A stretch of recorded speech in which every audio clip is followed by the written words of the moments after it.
నా మీద నిరంతరం తెలుగుదేశం పార్టీ అభివృద్ధి ఫిర్యాదు, నా మీద నిరంతరం తెలుగుదేశం సీఎం గారికి ఫిర్యాదు. నేను ఏ తెలుగుదేశం నాయకుడి కన్నా అన్యాయం చేశానని చెప్తే ఇప్పుడు రిజిగ్నేషన్ బాబురాజు గారి చేతిలో పెట్టి నేను వెళ్ళిపోతాను. కానీ లేనిపోయిన మాటలు అంటే మాత్రం చూస్తా ఊరికి మనస్తత్వం కాదని మళ్ళీ నేను హెచ్చరిస్తా ఉన్నా. నేను మట్టమ్మేనా? ప్రమాణితం చేసి చెప్పానండి. నేను ఇసుకమ్మేనా? ఈ ప్రాంతంలో ఇంకా వైసీపీ నాయకులు అమ్ముకున్నారు. ఇక్కడ ఇంకా నేను ఎప్పుడు అలాంటి దాంట్లోకి వెళ్ళా. డెవలప్మెంట్ ఒకటే చూసా, అభివృద్ధి ఒకటే చూసా. నన్ను గెలిపించారు, మీకు సేవ చేయాలనే ఉద్దేశంతో పనిచేస్తా ఉన్నా.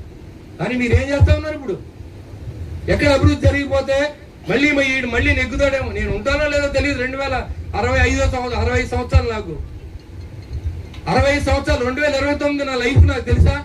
ఎంతమంది కుర్రోళ్ళు మన ముందు చనిపోతున్నారు. నేను కుళ్ళు రాజకీయం చేయను, ఏది ఉంటే అదే మాట్లాడతాం. కానీ ఎందుకు ఇంత అక్కసి ఎందుకంటున్నా? 2019లో 14 ఎలక్షన్ చేశాను, నా ఆస్తి పోగొట్టుకున్నాను. 19లో ఎలక్షన్ చేశాను, నా